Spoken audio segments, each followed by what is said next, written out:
y a-t-il une racialisation du conflit en Guadeloupe, comme ça a été dit? Non, je dirais très clairement non. Tout simplement parce que le conflit ne se racialise pas, parce que le conflit n'a jamais été un conflit racial. Le conflit qui se passe en Guadeloupe aujourd'hui est un conflit social, et on peut même préciser une crise sociétale.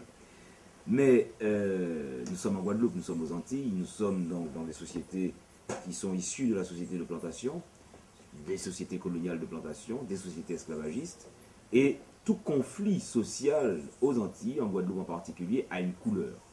Il a une couleur, la couleur de la différenciation sociale.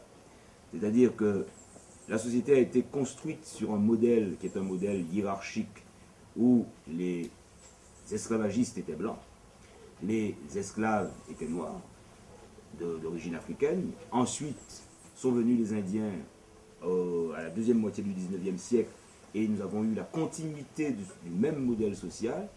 Et ce qui est paradoxal dans le cas des Antilles, c'est que ce modèle social, il y a une continuité sociologique dans la société contemporaine.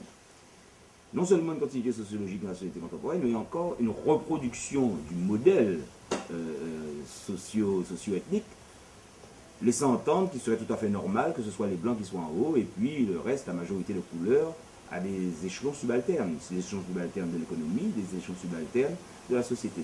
Donc la question qui est posée, c'est une question bien de pouvoir, c'est une question aussi de représentation.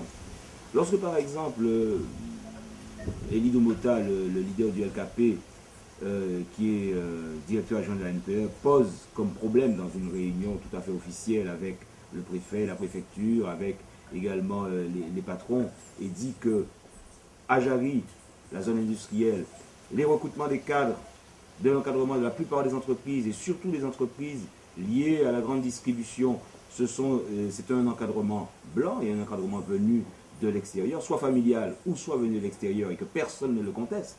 Personne ne crie au racisme et que personne ne crie au mensonge, c'est qu'il dénonce bien une réalité. Donc, le problème qui se pose est effectivement un problème de réalité sociale, une réalité sociale qui tend à faire perdurer un modèle socio-ethnique, un modèle hiérarchique, et que ce modèle est un modèle absolument contesté.